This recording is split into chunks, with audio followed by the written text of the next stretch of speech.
Hello, MennoNerds. This is the return of Steve Kimes.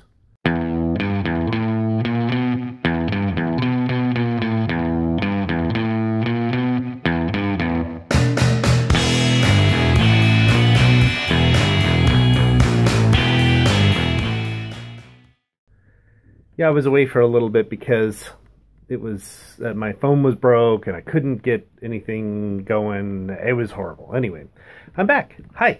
And listened to some of the vlogs. I didn't listen to all of them, but I did hear Michael's just a couple days ago. I noticed that he was denying the category of sacraments because they're chosen by whatever anybody thinks is important, picking and choosing between the commands of Jesus. And so it all, in effect, denies much of what Jesus said because some aren't as necessary as others. So some are really important. Now, my Catholic friends, when they talk about sacraments, they call them a channel of grace, or basically a place to, an opportunity to receive the blessing of God. And I think that's generally true. So, for instance, Mass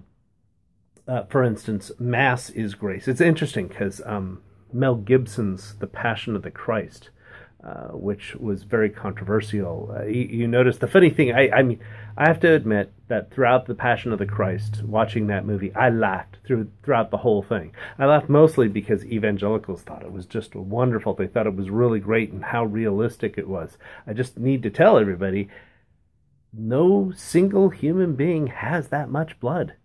Wow, it was just everywhere, all the time, just tons of blood, and it was getting on everybody, which is, of course, the point, is a theological point that that Gibson was making, that because the blood is the channel of God's blessing, and it's splattered on every person, which seems really gross, and it really was, but it's really actually a symbol of the Mass, of the Catholic Mass. Every time that people took the Mass, and they took the blood of Christ, whenever they had the blood of Christ sprinkled on them, then they had God's grace put upon them, and that's the whole point. But according to Jesus, really God's grace is twofold. First of all, doing what Jesus said, and second of all, doing what Jesus did. These are the two things that are really most significant. These are the two channels of grace that we receive, because Jesus himself is the channel, not just the blood of Jesus, not the symbol of Jesus, not the not a ceremony in which we talk about Jesus, but Jesus himself. And what is it that we have? We have the teaching of Jesus to follow, and we have the actions of Jesus to imitate. And these are the channels of grace that we have. Now, when we talk about doing the teachings of Jesus, that doesn't mean, that's not the same thing as slavishly following every deed and command. Please, let's not start plucking out our eyes. Okay? We don't need to do that. And the same thing with what Jesus did.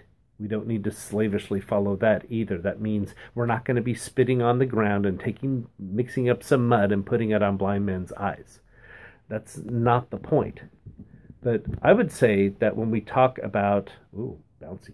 Okay, when we talk about summarizing all that Jesus did and said, I think that we could summarize it this way, that we are to do radical acts of love. We are to look at the person who is in front of us and provide benefit to them, to look at their greatest need and try to meet those needs. And no matter what anybody else says that we can or should, or what is proper to do. I think that that's really the main issue. Okay? And so, thanks. Glad to have me back with you guys, and hopefully we'll keep doing this. Thanks. Bye.